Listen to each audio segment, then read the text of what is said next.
Andiyan na si Jeremy. Nakaupo katabi ng nanay. Hello Jeremy! Kumusta ka? Ate Ginalyn, kumusta kayo? Oh, tutuwa naman ako sa inyo kasi parang okay ngayon si Jeremy. Walang sumpong. Ha? Nakatulog naman. Nakatulog. O yun yung sinasabi natin. Once na makatulog itong si Jeremy, mababago yung kondisyon niya, no? Bago sir. So, ilang gabi nang nakatulog? What? Dalawa. What umalis kami rito, nakatulog nung gabi. Tapos kagabi nakatulog din. Okay rin ang tulog mo. Ay, very good, very good. Kumusta pakiramdam mo, Jeremy? Medyo kinakabahan po. Kinakabahan? Bakit? Kasi po, di ko po alam kung bakit kung ako ang pinili o hindi. Ayaw ko lang po ng gantong kalagayan. Oo. Ganito sana. Asan si Kuya Sammy? Pa, Nandyan sa loob. Kuya Sammy! sir, friend Saglit lang. Gusto ko kasi makita ko talagang magaling tong anak niyo eh. Itong talagang magaling na. Hello. Oh, bait. Asan yung ibang anak niyo? Kami. Nung huling punta ko rito, di ba? Ate Ginalyn, Kuya Sammy, sinabihan ko kayo na dalhin natin sa psychiatrist itong si Jeremy para matingnan kung ano talagang sakit at malapatan ng gamot, di ba Jeremy? Pero si Jeremy sabi niya ayaw niya. Si Ate Ginalyn ayaw niya. Ayaw ko nga rin po, ayaw ko rin. Ikaw ayaw mo rin, Kuya Sammy. Bakit ayaw nyo? Baka po kung Sir, friend, di po ako nananakit. Ha? Di po ako nananakit. ayos naman ako yan. Oo. Galing naman ako yan. Ha? Magaling-galing na. Magaling-galing na. Ibig sabihin, sa Mas maganda sana kung magaling na talaga, hindi magaling-galing na, no? Oo. Ngayong umaga, ang purpose ko talaga, Kuya Sammy, Ate Ginalyn, kumbinsihin kayo na si Jeremy para matiyak natin na talagang tuluyan na siyang gagaling. Dalhin natin sa doktor. 'Di ba? Okay sa iyo 'yon? doktor po, doktor. Okay sa iyo 'yon, Jeremy? Ate Ginalyn, okay daw sa kanya. Ano po sir? Check upin lang po siya sir. Check up natin. Check upin natin para alam natin kung ano talagang sakit nito ni Jeremy. Pero ayaw po sir. Tuturukan siya. Ha? Baka tuturukan ayaw. Ayaw mong turukan. Tinuturukan pa lang po yan nung pagka po nung nakaraan. Yung BHW, Di. Opo. yung dito sa barangay nyo, yung barangay health center, para makatulog, nakalma-kalma, ano? Okay. So ayaw nyong turukan si Jeremy. Tama?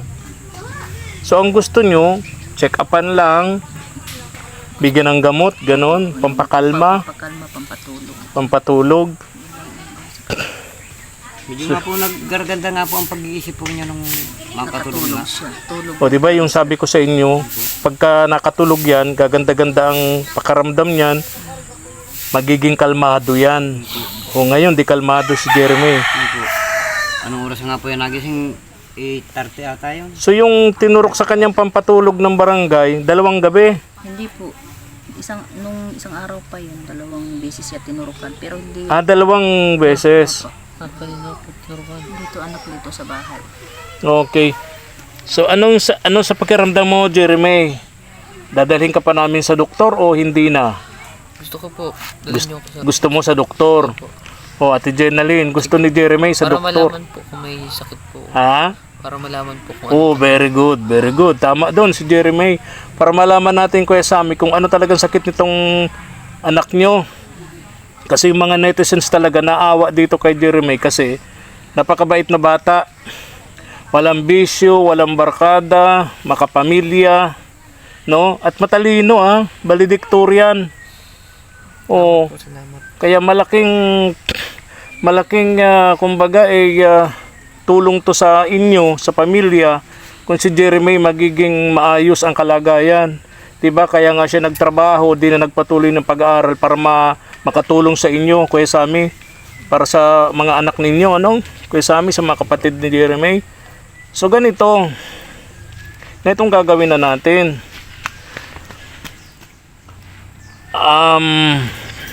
Di ba ang barangay may sasakyan, ano? Kuya Sammy? Meron po. Pwede ba nating mahiram yung sasakyan ng barangay? Ay, awan ko lang. Sasabi ko po rin sa kapatid ko. Oo. O para kausapin yung barangay. Siguro naman papayag yung inyong kapitan ano na mahiram yung inyong rescue vehicle, no? No, marama. Lahat ng barangay kasi may mga sasakyan, nagpapahiram naman talaga sila, no? Para magamit natin, madala sa doktor itong si Jeremy kasi kung tayo magre-rent pa ng sasakyan, malaking gastos, di ba? Okay. Pambayad na sana natin sa doktor, pambili sana natin ng gamot na ano. Kaya sana pumayag yung barangay na makahiram tayo ng sasakyan sa kanila dito sa barangay ninyo. Kuya Sammy, pwede ba yun? Siguro po, pwede. Tatanungin ko po mamaya. Oo. Ganito, paano ko kaya malalaman, ano? Paano ko kaya malalaman na... Naman po alam ni Chambe yung ano nyo po ay. Oo. Hindi, iwan ko yung contact number ko dito sa anak mo, si Jessa Jessa May, no? Para magkakontakan tayo at kung sakasakali na maging okay na, hintay na lang namin kayo doon sa Daet. Ano? Hindi na kayo punta rito sa lugar nyo, hintay na namin kayo ni Papa P doon sa Daet, no? Kung meron sa Daet psychiatrist, pero sa tingin ko wala eh. Walang doktor na yung psychiatrist sa Daet. Ang alam ko niyan, Naga talaga sa Naga. Sa Oo. Pili. Pero po, Oo. tanong po ako. Ha? Pwede po akong dalhin dun sa Naga. O pwede. Dadalhin ka nga namin doon kung wala sa Daet. Ano, Jeremy? Dadalhin ka namin sa Naga. O kung wala sa Daet, ano? Maghahanap tayo ng doktor na pwede, na titingin sa iyo, magre-reseta ng gamot. Kumusta naman yung pagkain niya? Nakakakain naman? Po. Yes po. Ha? Kumakahan nga po niya ngayon ay kanin. Oh, very good. Very good, no? Pa. Sir Efren. Papa P. Anggol. Dumito po kayong lahat at may sasabihin si Kemi. Mm-mm. Ah, Gusto ko lang po gumaling kahit medyo kinakabahan niyo. Pero kung dadalhin niyo po ako sa hospital kahit walang pera, ayos lang po. Yun lang po ang ano ko. O, sige. Pipilitin namin na madala ka sana sa doktor, no? Siguro Ate Jenalyn, Kuya Sammy, Monday, no? Kasi Saturday ngayon, ano? Monday siguro. Mag-iwan ako ng contact number dito sa anak mo, si Jessa May. Patapos i-message niya ako bago mag-Monday. Siguro sa bukas ng hapon, Sunday, no? Para maalam ko kung matutuloy tayo punta doon sa pagamutan, no? Ate Jenalyn, okay yun sa'yo? Ayos lang po yung kay mama kahit wala pong pera. Ha? Ayos lang daw po. Oo. Ayos na lang po. Okay.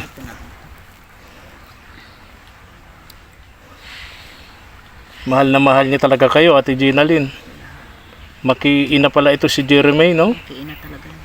Makiina. Kailangan ko po ngayon ay Ha? maligo. Maligo. Oo, tama. Maliligo si Jeremy. Very good. Paligo Ayun. may anak na. Ha? Oh, maliligo.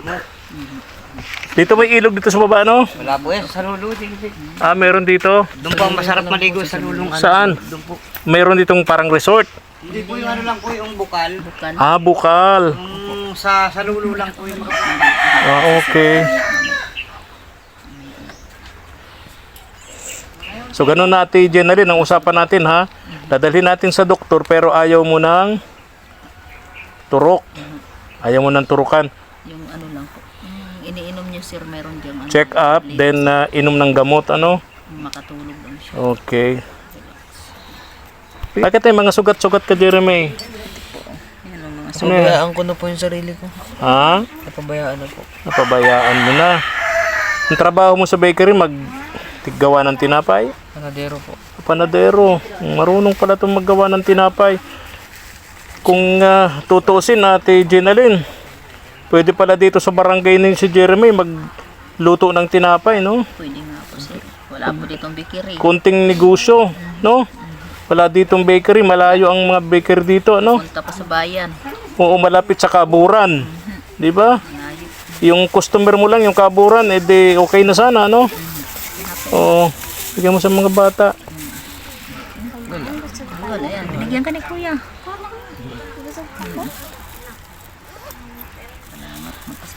Mahawak na yan. Anak, oh. Oh, kunin mo na to. Dito po tayo lahat. Ayan. Sami, dali na. Dahil Ang mga netizens natutuwa dito kay Jeremy kasi palasimba.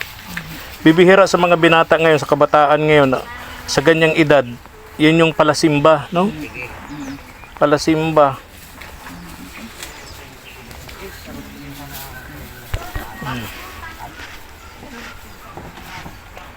Anong niluluto nyo kay Sammy? Saging pong nilaga. Oh, masarap yun. Very masarap. Hello, Jessa May. Pasok po. Sige. Oo. Kuya Sammy, yung mga tutulong sa atin, mga tumutulong sa atin, suggestion nila, unahin muna daw natin, i-priority natin yung pagpapagaling sa anak nyo. Ay, salamat po. Oo, kaysa dito sa ano, Bahay po ano. sa bahay. Pag natapos na yung pagpapagaling dun sa anak mo at magaling na, ayusin na natin tong bahay mo. Opo. Kasi plano nga muna sana namin na ayusin na yung bahay na ito. Di nga po kaya, di ka rin Oo. ako makakapagtrabaho. O kaya nga dito yung balko nila mga katuwang. Ito yung kanilang kusina. At ito naman, isang kwarto pa sana to. Ito, isang kwarto pa ito. Doon yung kusina. Bali 2 kwarto dito balkon. At CR doon sa labas, Kuya Sammy, ano? Ngayon, suggestion nung mga tumutulong sa atin, especially ni Ma'am Sabet Red of USA, i-priority daw natin yung pagpapagaling nitong anak nyo. Doon yung CR natin, doon sana ilalagay. Oh. Yan. Pagka magaling na, tsaka natin balikan tong bahay, ano? Oo. Buti pumayag si Ate Jenaline na dalhin sa doktor. Nung punta ko, huling punta ko, ayaw niya, ano? Po. Kahit nga po ako, ayaw ko rin sana. Anong nasa isip niyo, ba't ayaw niyo, Kuya Sammy? Hindi na po namin kasi makikita yan ay. Ang Hindi po namin na baga po makita. ang pinupunto mo, ang kinatatakutan mo, malayo. pag dinala sa pili, sa kadlan, sa mental, ayaw nyo na makonfine doon kasi Malayo talaga po. Di Malayo. po namin maano po yun. so hindi nyo na makikita. Po. Okay. Tsaka alam mo yung nakakonfine doon, dapat lagi din binibisi-bisita eh. Yun na nga po. Kasi ospital yun eh. po. Di ba ospital yun? Kaya dapat lagi ding andun ang pamilya, bumibisita, di ba? Ma-imagine mo yung ospital, di ba? Dapat may bantay din. Dapat laging binibisita rin, ano? Yun palang kinakatakutan nyo. Yun na nga po ang kinakatakutan namin. Eh, kung gaito naman baga po kalayo. Napakalayo nga nito. Okay. Kaya sabi ko, babalikan ko kayo at kukumbinsihin ko kayong muli. At kaya nga kami nandito ngayon ni Papa P para kausapin kayo, kumbinsihin kayo. At natutuwa naman ako at pumayag kayo, no? Nadadalhin natin sa psychiatrist, patitingnan, mapacheck upan para malapatan ang gamot at tuluyan ang gumaling tong si Jeremy, no? Kasi marami talaga natutuwa sa kanya, naawa din naman, natutuwa dahil sa yung pagiging kabataan niya. Kabaitan talaga po yan. O, di ba? Kakaiba. Alaga lang yan naman ito. Maski po yung anak kapatid pong dalaga na yan. Inaano rin po yan. Inaalagaan niya. Kabinabinatang tao, walang barkada, walang bisyo, Nga po. taong simbahan, no? Makipamilya, tsaka matalino. Imagine, nga po yan. valedictorian. Sa email nga po yung number 1 pani nga daw po yun dyan sa Paracali. Ano? Number 1 po. Number 1. Number 1 na magaling dyan sa Paracali. Kaya nga sayang talaga dapat maggumaling. Kasi yung pag-aaral, Kuya Sammy, marami naman tayong pwedeng makuhang paraan para makapagpatuloy siya ng pag-aaral. Opo. Di ba? Sigurado ko pag gumaling na ito si Jeremy, may mga katuwang tayo abroad na pwedeng tumulong sa kanya para makapagpatuloy ng pag-aaral. Imagine, valedictorian. Kaya nga po. No, sayang. Pero pinili niya magtrabaho, hindi magpatuloy ng pag-aaral para makatulong sa iyo, makatulong sa mga kapatid niya. Mga kapatid niya. 'Di ba? Ganun siya ka Ganun siya ka responsableng kuya, no?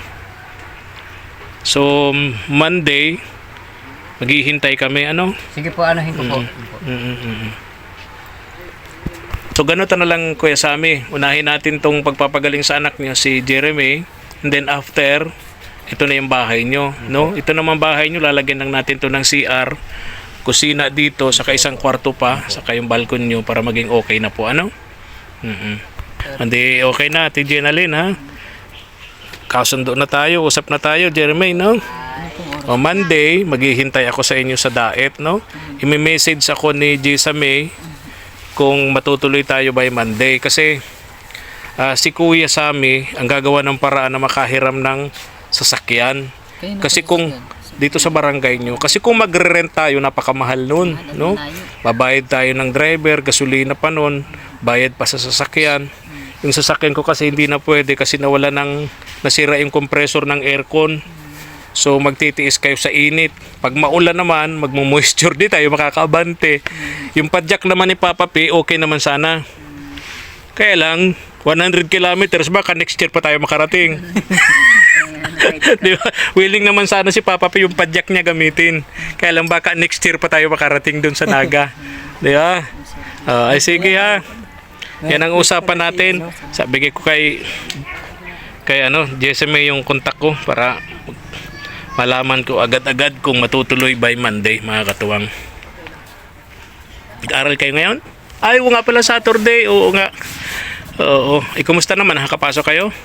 Nakakapasok na kayo? Ay, very Jeremy.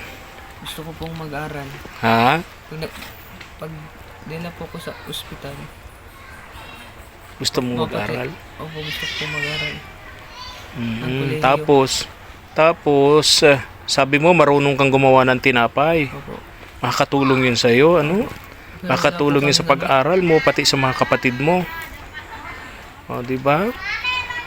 Anong mga gamit sa paggawa ng tinapay? Marami po.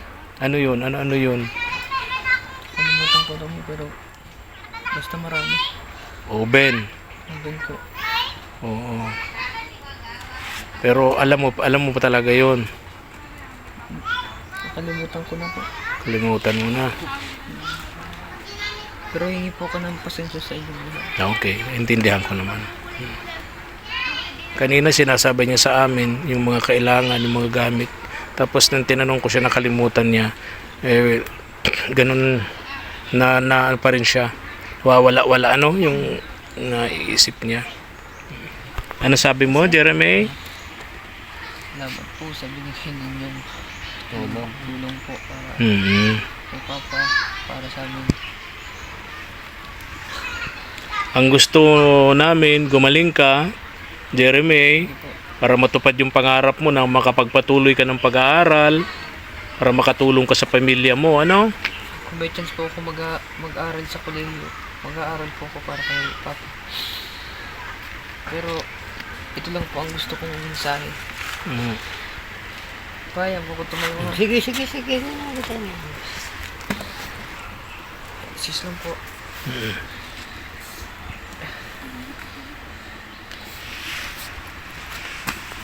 Yan lang, magpapa-interview ka baga. Baka man yung mainit. Tabi dyan to. At mag-aupo si Kuya.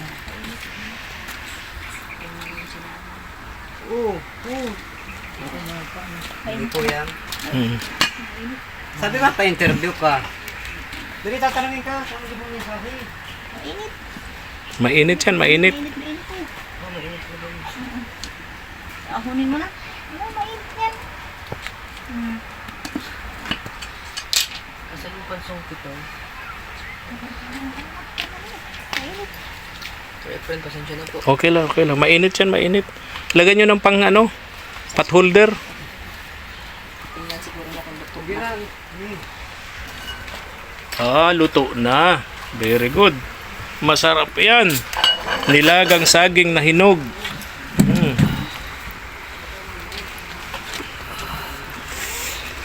Saging na saba. Mayaman sa potassium. Sir, magkain po kayo ng Sige lang. Hati-hati na tayo dyan. Sa aling laban. Hati na daw tayo, sir. Okay, magkain. Sarap yan. Kain po tayo. Babalatan ko ng anak ha. Ako na nga. Alis na kami, Ate Jenalyn, ha? Iwanan na namin kayo dyan sa pagkain nyo, ha? At yun lang talaga pinaka-purpose ko. Makausap kayo, kumbinsihin kayo para madala natin to sa doktor at malapatan ng tamang gamot, tamang lunas sa kanyang sakit. Ano? Kaya ako Okay. magpasalamat mo. Kaya ako magpasalamat. Sir, Sige na ha. Ingat ka ha. Babalik kami. At para sa tuluyang paggaling mo, ano? sir, Okay. halika po sa loob, sir. Ha? Oh, makain ka pa, di ba? Makain ka pa. Oo. Oo. Yan, oo. Alis na kami, ha? So, maghihintay kami ng mensahe ni Jisa May sa amin, ano? Okay. Oh, bye-bye na, bye-bye. Ano sabi mo, Jeremy? Bible. Ha? Bible? Gusto mo ng Bible? Oh, sige, pagbalik namin, ha? Magdala kami ng Bible. Ha? Okay. Tayo na mga katuwang. Request ni Jeremy, pagbalik namin, dalhan daw namin siya ng Bible. So maghihintay po kami mga katuwang ng mensahe sa amin mula dun sa anak ni Ate Jenaline kay Jisa May kung tuloy sa Lunes yung pagpunta po namin sa doktor sa Naga City. Yung barangay kasi may service vehicle baka pwedeng mahiram. Di ko lang alam kung anong obligasyon doon ng nangihiram, kung sa gasolina o yung driver pa. Ang mahalaga, madala po namin to sa doktor.